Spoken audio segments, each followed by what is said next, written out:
amoon sama benn gel bi nga xam ne daan génn ñu ñaar ñu daan génn en même temps ndeke am na keneen ku mu doon génnal di ma ko nëbb léegi bi ma ko nëbbee ba dem ba yàlla natt ko ci mu ëmb ci bu bëgg yàq ëmb bi léegi bi mu yàq ëmb bi xale ki mu seex noonu loolu kooku noonu génn noonu bi mu ko waxee dafa boolee benn médecin léegi pour moo jëm fa bindil léegi bi ñu demee ñoom ñaar ba moom médecin bi jubóowul ñu fuloo moom médecin bi léegi après xale bu jigéen bi ba jël médecin bi Isabelle jël ko PV foo xam ne wax ak moom léegi médecin bi jaay ko garab yi mu utiliser garab yi bi mu utiliser garab yi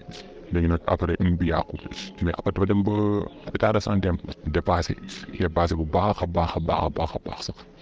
jàpp bu baax dem ba affaire bi infecté di def ay affaire ay mbir daal mu dem ma xam ne jaadootul ma kalaame ko man maa ko kalaame man naa ko kalaame dem police kalaame ko ñu dem jëli ko mais bi ñu demee jëli xale bi dafa wuful docteur bi wuful en même temps waa ji mu si xel ëmb bi léegi nag moom dafa jël yëpp rek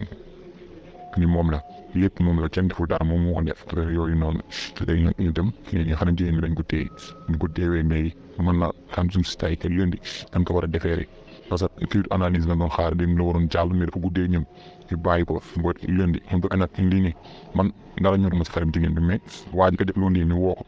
ak docteur bi parce que itam xale bu jigéen bi jaayul boppam garab yi xale bu jigéen bi deful boppam garab yi am na ko jox ay tegtal ak lii ak nii li ngeen defal lii ak nii plus de 20 comprimés benn nit naan ko loolu tam normalul quoi c'est pas normal c'est pas du tout normal léegi xale bu góor bi exigé bu ne ko da ngay jël coow yow kese boo ko xam nga yow kese ñu jëlee la avocat suñu jëlee avocat après ñu jéem a xool noo génnee fii nii loolu tax te ne damaa bëgg ñu jàppale ñu ci te yàlla rek tax loolu moo tax ñu ñëw fi du jaaxle ab sonn parce que man itam xaw ma sama avenir xaw ma fu mu si ñëw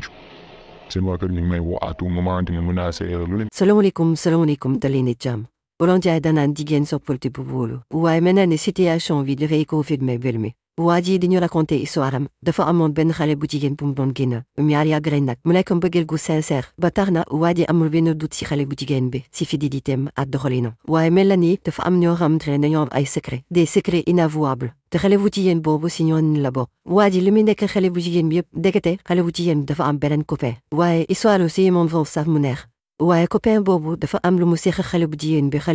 jël si ëmb loolu nag pour ci xale bu jigéen si benn situation gu xaw a doy waar te ëmb boobu mu jël mën na ko indee ay problème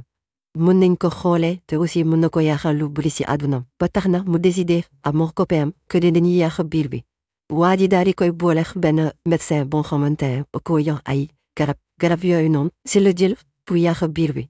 waaye su yemoon si yàq biir sax ñu ne waaw waaye da ko indil ay jafe-jafe yu wér-gu-yaram yu doy waar boole si ne buggul dem hôpital te buggul kenn yëg waaye si biir loolu noonu yëpp premier copain bi dafa découvrir que ne gelam biñ ko ëmbal bu jëlee ci af métti bu bëgg a bàyyi lépp mu jàll mais ba mu disee ne xale bu jigéen bi wér-gu-yaram ma instant yi mu ngi ci danger mënatul a toog seetaan dafa jug takk ay dàllam daal di dem ci police pour bonal sa xale bu jigéen yi parce que xam na ne su ko bàyyee nii xale bu jigéen mën na see ñàkk bakkanam waa ji ba mu demee police dafa expliquer les policiers yi daal di dem jàpp xale bu jigéen bi daal di koy déférer waaye ci biir l'enquête bi xale bu jigéen mi nangul wax ne tam mooy copain boobu ko ëmbal teg ci nangul dénoncé médecin bi ko jox garab bi te copain bu mu jëgg am copain googu noonu instant yi nii moom situation ga xaw difficile parce que mbokku xale bu jigéen bi découvrir nañ que ne moom moo dem police dénoncé xale bu jigéen bi si loolu dañ koy woo di ko menacer di ko indil ay problème ba tax na mu ñu doxe confession bii nii tey muy laaj ndimbal lak teg ci ay conseil pour yéen réaction bu mu def est-ce que réaction bu baax na est-ce que lu mu dem dénoncé xale bu jigéen bi waroon na ko def ou bien waroon na toog seetaan ko rek question yooyu noonu yëpp ñi bàyyi ngeen def ñu seen réponse à travers des commentaires ngeen wax ñu seen xalaat ki ngeen xalaat ci confession mi sur ce ñu ngi leen wax ba beneen